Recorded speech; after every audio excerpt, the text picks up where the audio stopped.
Magandang araw! Tara samahan niyo ako at magluluto ako. Pagluluto ko kayo ng adobo at pansit. Ayan nga at hiniwa ko na ang carrots.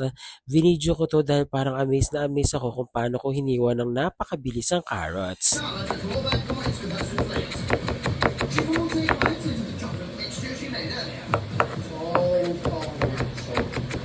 Birthday talaga ng aking pamangkin at ako ang kanilang pinagluto para sa handa na dadalhin namin sa swimming.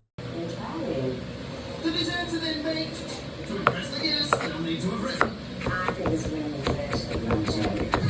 So, for the finale, Carla and Marcus. Narito naman ang mga ingredients para sa lulutuin kong pansit.